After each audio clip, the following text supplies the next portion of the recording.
Ashton Rich. It's crunch time. It is crunch time here in the studios of 91.9 FM. Jeff Matthews, Ashton Rich, Brad Bader once again in the studios. Now, guys, it has been such a fantastic week for sports. A lot of things going on, but it is now crunch time as it is Tuesday, one of our favorite days. Now, Ashton. That aggression, I'm going to be – before you ask me how my weekend was, that was a very aggressive crunch time. You're at about a 7. I need you to take it down to about a 4. It's crunch time. Okay, that was about an 8.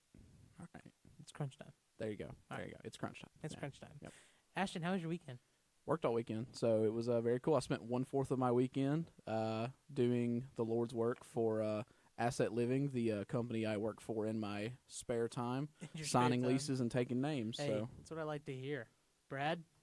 Didn't do much homework. Went out to LBL with my fiance, took some photos. Not much. Jeff, what's up? Man, I really didn't do much this weekend either, to be honest with you. Worked all weekend over at good old home improvement Lowe's. nice. That's pretty much it. Sports for me has kind of ended, except for crunch time. Cut me a good rate on some supplies to refinish furniture real quick. Oof. No. I'm an appliance associate. Not my department. I did exactly. No, I don't know. I don't. If you ask me about appliances, I might know. Okay, might. Give me a Maytag, then. We're out of stock right now, I think. Oh, okay. Wow. Well, what are you even good for at this point? I'm really good at loading appliances. So, nice. I think that's what. So something role that literally is. anyone can do. Pretty much, yeah. If you can walk or if you can lift anything, you can do my job. I mean, to be fair, not everybody can walk and lift. So That's a true statement. Be grateful for what we got. Mm-hmm. So let's be grateful for the sports we're going to get talking about right here. Austin Peay football versus Eastern Illinois. I mean, what a game. That never played. Will never happen because it got canceled. It was kind of disappointing. That COVID. Was that the official reasons for the postponement? May not have been official, but it's the reason. Yeah, I figured it had to have been something with COVID, especially because it started off as just a postponement. And then this past, I think actually between yesterday or today. I'm going to be honest, I have no idea. Yeah, I know. Well, to be honest with you, the producer told me before we talked about this that it was officially canceled. And I went back online and looked at it. And it was officially canceled. I just don't know when they decided to make that call. I was told that it's yesterday. Yeah, yep. So kind of a disappointment. I was kind of looking forward to it. The reason for the cancellation was because this game had no bearing on anything. Inconsequential. Like, it was nothing. There was no point in doing it. It wouldn't even have affected who gets the automatic bid to the playoffs. So that's really the only update we have for Austin Peay football for right now. Looking forward to 2021. I was about to say, looking forward to 2021, looking forward to the fall season. We'll see who kind of starts coming in. I think there's probably going to be some movements, recruiting-wise and everything else. We'll see who gets to come in and who's going to make some differences here in Clarksville. Over into the Diamond side of things, I know, Ashton, this is your favorite topic. Oh, yeah. Austin Peay baseball, as of right now, sitting at 10-19 on the season, so definitely having some struggles. Looks like maybe it could be just some bad work that they need to get going. Not 100% sure. They're 7-8 in the conference play. You really got to start winning conference games, especially. I know they have the past series against Moorhead. They actually won the first game 13-4, but then proceeded to lose the next two. One of which was 9-14. The other one was 1-12, losing both of those games to Moorhead State. They're actually traveling over to Mississippi. Oxford, Mississippi. Oh, right. They're going a weekend ahead of me. Yes, they are. 24. Let me first by saying today's game is at 6:30. Ole Miss is at 24-8 on their overall record. So I do not know much about college baseball, admittedly, but what I do know is that I have a lot of friends that still go, or recent graduates from Ole Miss, and they are one of the best teams in the country. Oh, so my it's goodness. not looking good. Oh, man. They are lights out, and I don't get to watch them as frequently as I would like to. And most of the time it's just highlights you see on like Facebook or YouTube or whatever streaming service you prefer. Your preferred streaming service, and I'll see clips from games and them, and I mean they just look like a team that has the teamwork aspect of it nailed down, packed. Sure. I mean, being able to kind of have that camaraderie, especially for some reason, I feel like in baseball it means more than most sports, and that's just my personal take on it. It really just means more than the SEC. You remember those terrible old commercials where it just means more? It just means more. Awful, but yet you remembered it. I did, because it was so bad. It was so bad. It is interesting, though, that I think it's 5 out of the top 8 or 9 teams and top 10 in baseball are SEC teams. Yeah, I think that's right. I Ole think Miss is Vanderbilt's up there. at third. Vanderbilt's up there. Tennessee's up there. Yep. Mississippi State's up there as well. And I believe Kentucky was up there for a little bit, but I don't think they're were that too. high anymore. Yeah, I don't think so either. But, I mean, and then, well, for Nashville, all eyes are on Vanderbilt every year because Vanderbilt, has had 2 national championships now in the past 4 years, I think. They're quite good at baseball. Quite good at baseball. They're fun to watch. One of my favorite things to watch definitely is Vanderbilt baseball. Austin Peay played Vanderbilt baseball not last season, the season before last, I believe. Took them to the brink, too. Yeah, no, I think Austin Peay actually won the game.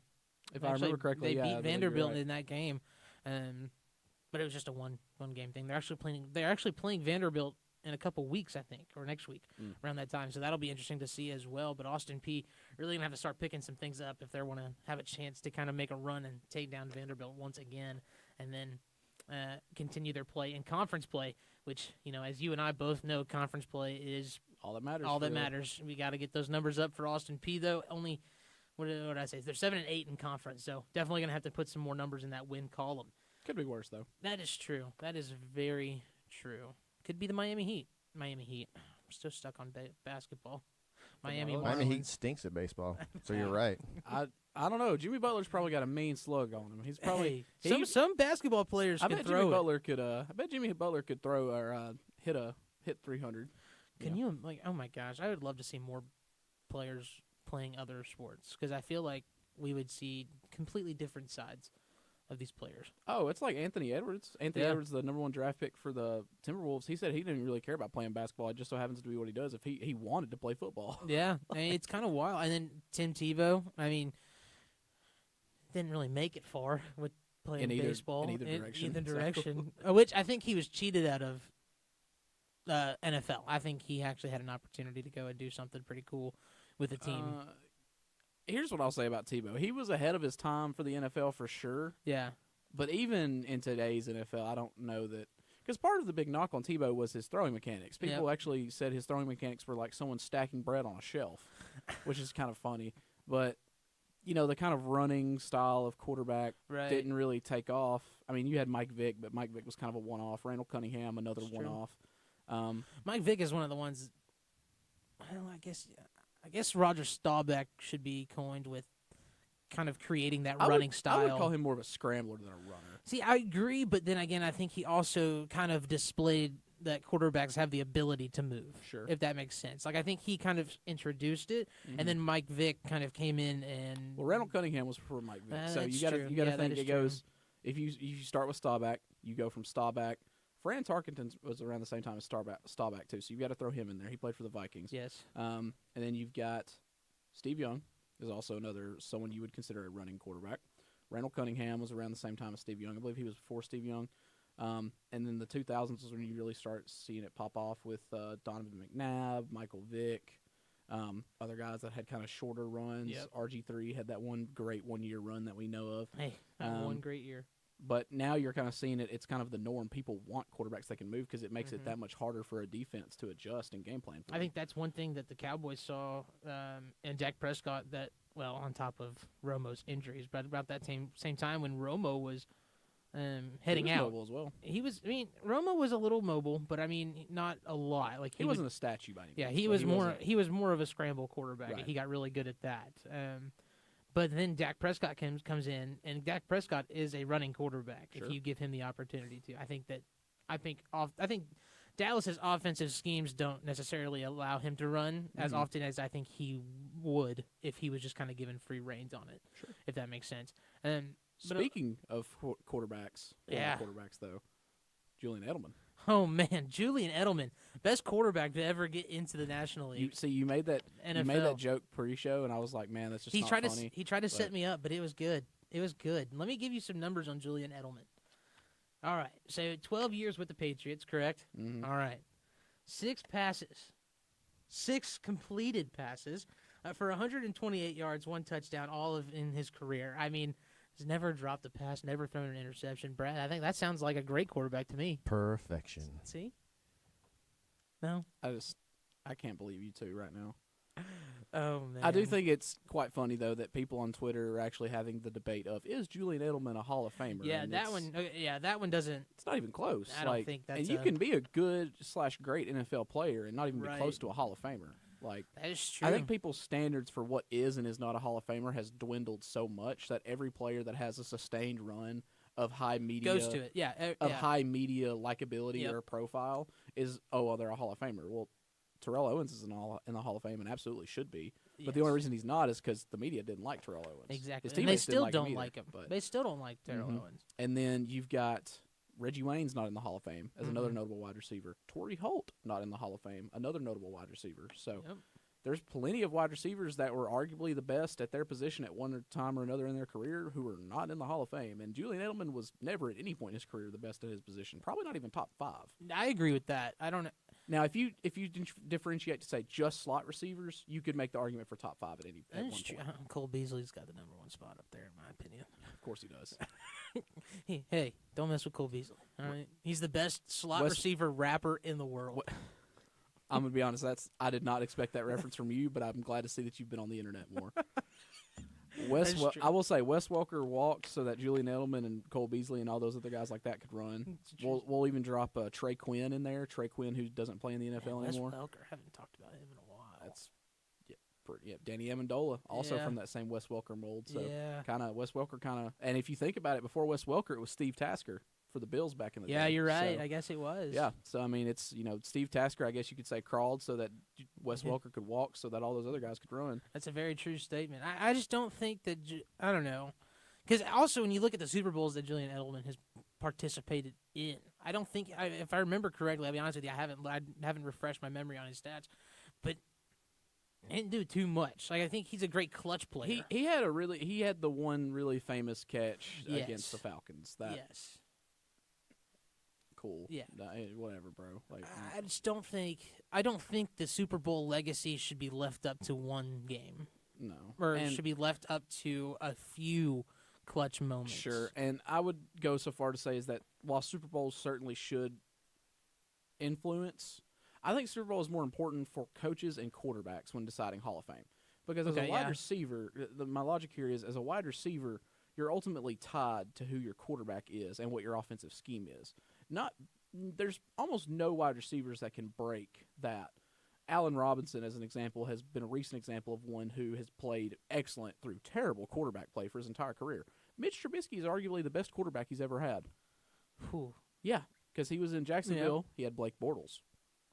We know how that went. Ooh. Yeah. And then comes to Chicago. Who does he get? Mitch Trubisky. Now does he have Andy Dalton? So I guess you could, I guess you could technically say Dalton is the best one. I will say this on record, and I think I may have said it before. Andy Dalton is probably one of the most underlooked at quarterbacks, or underappreciated quarterbacks. Don't get me wrong. I don't think he is I don't think he's a Russell Wilson. I don't think he is a Tony Romo. I don't think he's a Dak Prescott. I don't think he's a Peyton Manning. I don't think he's a great quarterback. However, he took the Bengals to the playoffs on multiple different occasions. Never won, though. Never won, right? But neither did Romo, and Romo is nearly hailed as the best quarterback to never get a ring. That's true, but Romo also, if memory serves me correctly, the Cowboys never particularly ever had like a good defense when they had Romo. They had some good defensive players. It was always weird with the Cowboys. It was either had a really good unit. They never had a really good unit. They had a couple of like really good players. The offensive line stayed stacked. Right. That was the consistent part of the Cowboys for a long time. But what would happen is we'd have a great O-line. We wouldn't have the outside talent on the offense, or the defense wasn't doing trust me, well. I can remember when Miles Austin was y'all's best receiver. We don't talk about those dark moments. Remember those days. I can remember Marion Barber. I liked Marion Miles Barber. Austin. Marion Barber. Hey, Marion Barber was good. He was awesome. Marion the Barbarian, he could play. He was wild. And then we had Pac-Man Jones for a while. I remember Pac-Man. And that was kind of insane. I remember when we signed him, and everyone, that I knew that were Cowboys fans were kind of like, "Is this a good idea? Do we like?" People just hate on Pac-Man because he likes to have a fun time. Likes to have a good time, and that's it. That's all it was. He played well. I mean, he wasn't show-stopping, but he played well. Played well, and then to go back to what I was saying is, I just don't think that I think you should give a lot of credit for Andy Dalton. He also went to a team that had their number one quarterback injured. I'm talking about the Cowboys now, his latest stint for the Cowboys. And he went to that team. He had an offensive line who I could make the argument didn't even care about him. The offensive line for the Cowboys this past season was certainly not good. I will give you that. Well, they weren't good, and then also no one protected, helped, or anything Andy Dalton when he got hit with that concussion hit. I forget who hit him, but I mean, I think for somebody to go into a team where nobody has shown interest in you, you're now the number one starting quarterback, you're now QB1, your offensive line lets you get hit like that and has no retaliation to it. I mean, and then to still come back from that concussion and still play for that same team, I just don't know. I mean, that takes a lot of, I think, an emotional battle that none of us Sure. could I imagine. will say, though, that the alternative of the Ben DiNucci show was not a good alternative. And Ben DiNucci didn't do terrible. He was pretty bad. It was pretty bad. It was pretty bad. It was pretty bad. I try to keep telling myself it wasn't The that bad, DiNucci but experience it was bad. certainly a good one. I will say that. It was so fun to watch. It Because was- it's like, this dude is just like, that he's just not going to be able to play very well. Like, Right. he played at James Madison. Like, come on. Like, FCS, like, all respect. But, like, You've never heard of that school? I've heard of James Madison. Like, come on, That chill was out. my point. I mean, not many people have heard of James Madison. But dude, like it was fun to watch. I will say that. Yeah. It was something like it was almost like seeing the Kendall Hinton thing with the Broncos. It was almost just like, oh, this is gonna be fun to watch. This You is know it's be gonna be great. bad. It's but gonna be horrible. but it's gonna be as fun. Cowboys fans, as me, I was. I remember when I heard what was going on, what was about to happen for that week. I literally said, I don't. Like it was one of those Yeah. like you just don't know what to say to it, and I think really what it came down to for me was just, hey, we hope for the best but plan for the worst. All right, and I think at that point we were just planning on losing by 700. It be like that sometimes. It Sometimes does you just, be like that. Sometimes you just know that you're going into a game and you're just gonna lose. I Hey, mean, didn't throw an interception though. there you go. Didn't throw an interception. I think I call that a win. Romo's thrown 5 in a game. Wouldn't call it a loss. Prescott's thrown 4 in a game.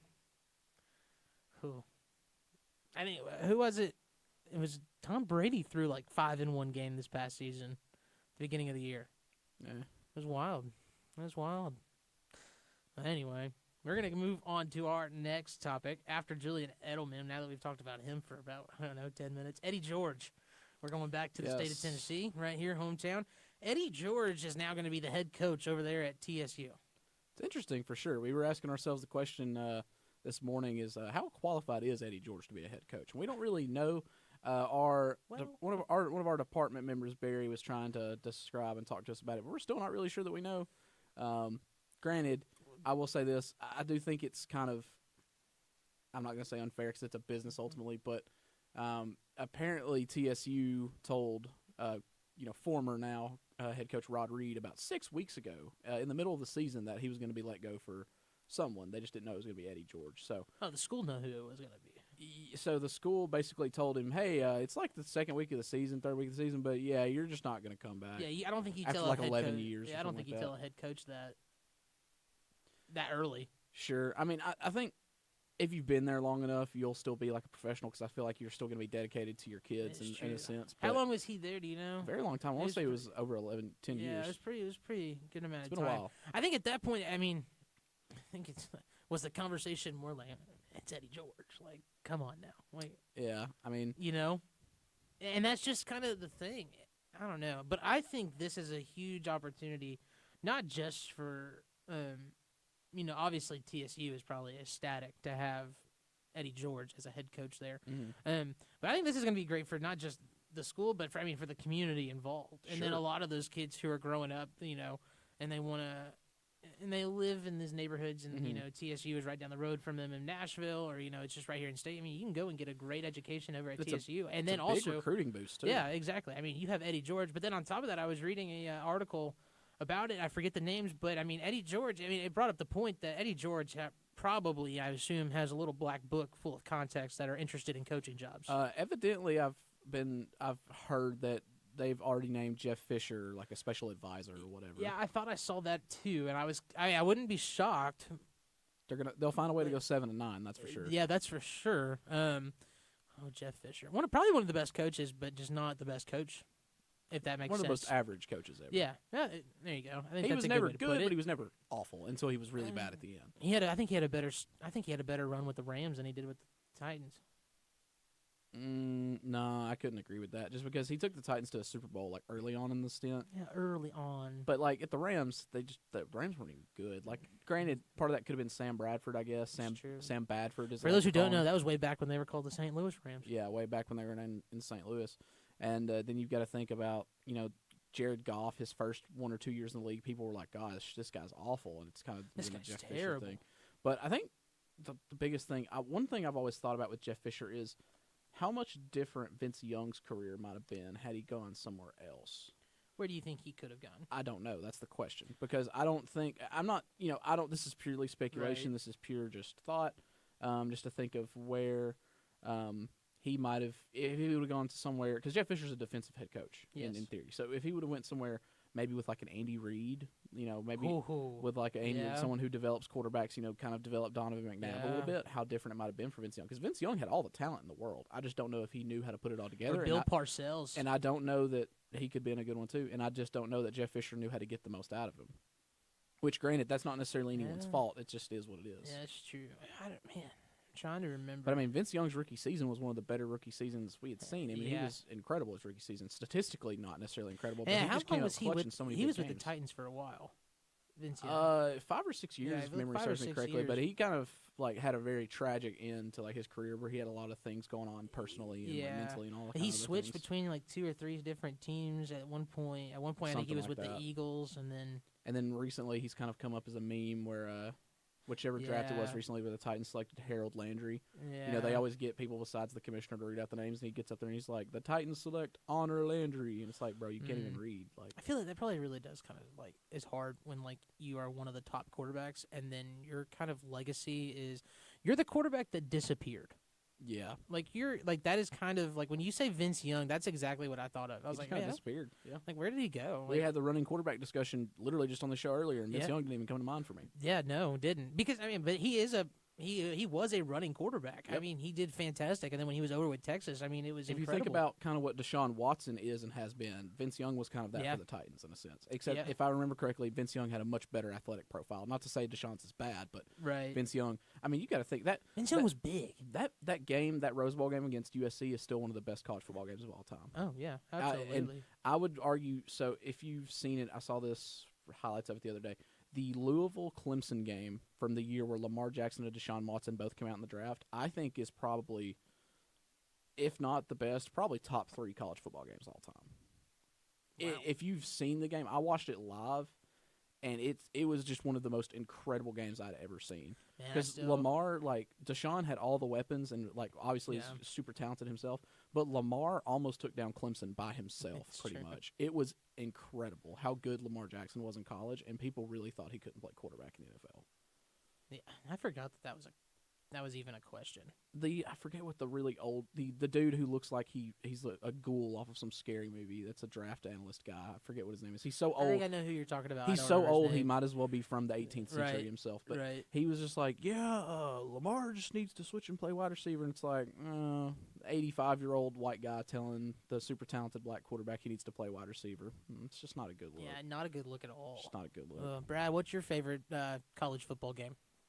The one of the Unicorns versus the Mermaids. That's actually my favorite one. That one was an old one. That one's kicking it all the way back to 1700s, I think. Maybe. I think mine's got to be Michigan versus Appalachian State. Okay. That was just a fun game to watch. I'm not old enough to remember watching that game if I ever watched it, but I think I don't even remember if I was old enough, but I remember watching it. That was in 2007 though. Yeah. So I remember there's a YouTube. I would highly recommend it if you're a college football fan. There's a YouTube video. I don't remember what the channel was, but it's just about how the 2007 college football season and how crazy it was. Because you had I think it was 4 or 5 straight weeks in the 2007 season, the number 2 team in the nation lost. Yeah, it was just back to back to back to back. Back to back to back to back. It was someone would win, get put at number 2, and they'd lose the next week to an unranked team. It was incredible. Wild, and that's what happened. Michigan was up there, and Appalachian State just took them down. Really hot. They were number 1. Yeah, and then you had West Virginia was really good all year and fell off towards the end. Kansas was the best season in Kansas history. They were incredible all year. Hey, Rock Chalk Jayhawk, baby. And then you had Hawaii was good, if I remember that year, which is Hawaii out of nowhere. Yeah. Hawaii, I feel like they've had Boise State. Yeah, I think Boise was good that State. year. It was just a bunch of like teams that were just like good for no reason. Hawaii's one of those teams where they kind of just creep up on you. Like they won't do very well for a few years, and then boom, they're there. They have like an 8-win season out of nowhere. Yeah, out of nowhere. Kind of wild to think about. But we got to move on because we have 2 more topics to talk about, both of which involve baseball. So I know that he's excited about this.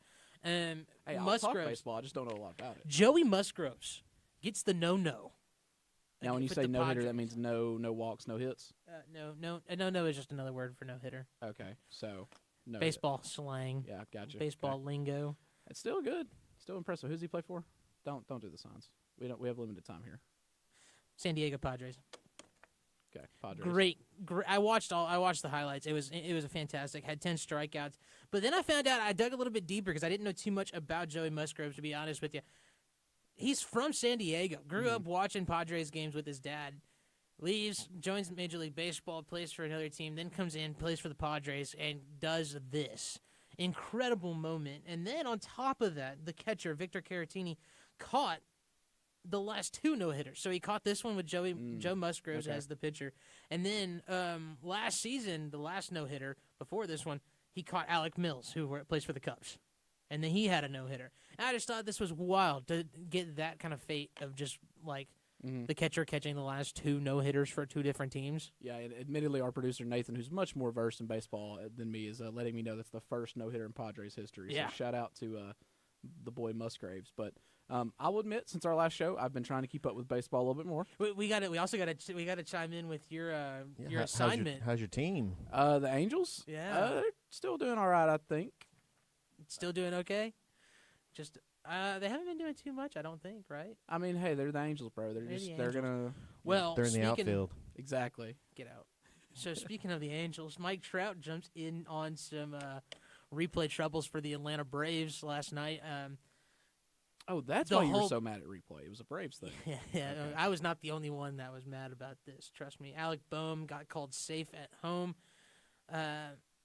when clearly there was a tag and he never touched the plate. I did see that. And they went to replay, and every angle you look at it, you're like, yeah, he doesn't touch the plate. But then he gets a call stands. Yeah, and replay in every sport's always a little weird because, like, that was that call from a few years ago in the playoffs where the Saints – I love it because Saints fans are so angry about it. All the time. All the time. They're always just crying about something. But the no call from the Saints and Rams playoff game where the guy, like, supposedly, Tommy Lee Lewis supposedly got pass interfered, but, you know, it's probably pretty close. I like to think it's pretty close just because it really gets under Saints fans' skin. Oh, yeah, exactly. I mean, sometimes the fan bases are more fun to make mad than actually winning the argument. Mm-hmm. You know what I mean? Yep. So that's me with Patriots fans. Especially a fan base like the Saints where they're just so salty all the time. Yeah, Patriots fans, now that Tom Brady's gone, I always like to poke fans like, well, I mean, you guys are never going to win a Super Bowl ring again. What's that like? Yeah. It's always fun just to kind of, tease people about it. But this was kind of one of those moments where, for one, I didn't get to see the game. And two, when I saw the replay, I was like, this has got to be a joke. And it's not. And I think there's no point in replay if it's just not going to work out. But we'll have to talk about it more next week, or we'll talk about some more baseball next week. Ain't that right, Brad? Oh, yeah. All right. So that's going to do for us this week here on Tuesday. Jeff Matthews, Ashton Rich, Brad Bader. Join us next week on Crunch Time.